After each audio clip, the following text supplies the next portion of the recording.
Kidnapping के बाद ऋषि की चली गई याददाश्त झनक को पहचानने से किया इनकार। क्या अदिति के साथ करेगा फिर से अपनी जिंदगी की नई शुरुआत? अंकुश के आदमियों के हमले के बाद जब ऋषि होश में आता है तो उसकी याददाश्त जा चुकी होती है। वह झनक को पहचानने से साफ इनकार कर देता है। उसे ना अपनी शादी याद है, ना ही झनक के साथ बिताए हुए पल। उसकी दुनिया में अब सिर्फ एक ही नाम है, अदिति। झनक लाख कोशिश करती है उसे पुरानी बातें याद दिलाने की, लेकिन ऋषि की आंखों में अपने लिए कोई पहचान नहीं देख पाती। उसके लिए यह पल किसी मौत से कम नहीं होता। इसी मौके का फायदा उठाकर अदिति एक बड़ा फैसला लेती है।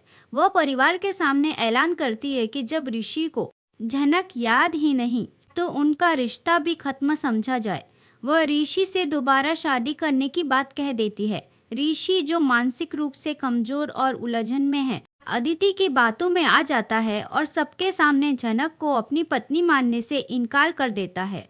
यह सुनकर झनक का दिल टूट जाता है। जिस रिश्ते के लिए उसने सब कुछ सहा, वही रिश्ता एक पल में झूठा कर दिया जाता है। घर से निकाले जाने के बाद झनक पूरी तरह टूट जाती है, लेकिन वह हार मानने वालों में से नहीं है।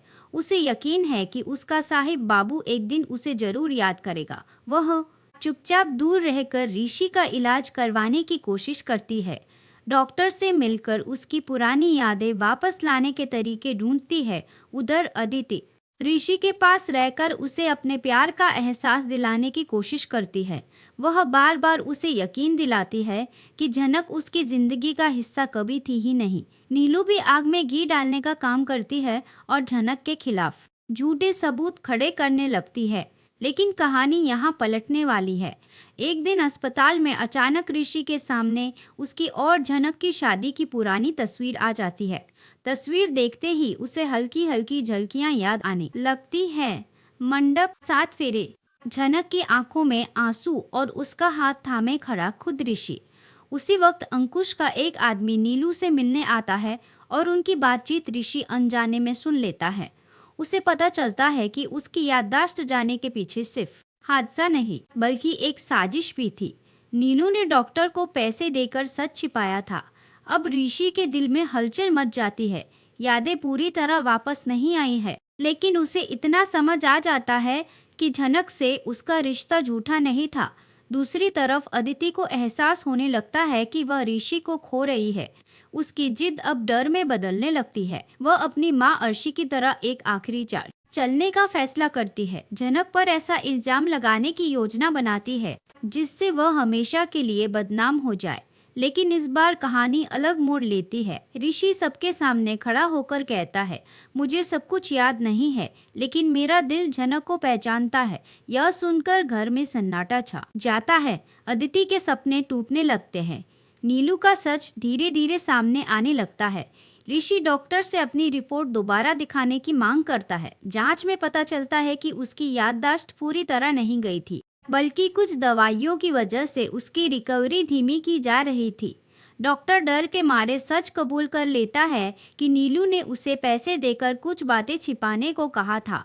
सच सामने आते ही घर में भूचाल आ जाता है। नीलू की चाल सबके सामने उजागर हो जाती है। उसी दौरान ऋषि को पूरी शादी का दृश्य याद आ जाता है। झनक का कांपता हुआ हाथ, उसका सिंदूर भरना, 7 फेरों के वचन। वह सीधे झनक के पास जाता है, लेकिन इस बार झनक पहले वाली झनक नहीं है। वह शांत लेकिन मजबूत आवाज में कहती है, अगर आपको सब याद आ भी गया है तो भी मैं अब खुद को साबित करने नहीं आऊंगी। मुझे अपना सम्मान प्यारा है। ऋषि की आंखों में पछतावा साफ झलकता है। वह सबके सामने स्वीकार करता है कि झनक ही उसकी पत्नी है और वह उससे सच्चा प्यार करता है। अदिति यह सब देखकर बिखर जाती है। उसकी जिद टूट चुकी है, लेकिन अंदर का अहंकार उसे माफी मांगने नहीं देता। अर्शी उसे समझाती है कि अभी खेल खत्म नहीं हुआ है। और तभी कहानी में एक और तूफान आता है। अंकुश जेल से छूटने की तैयारी में है।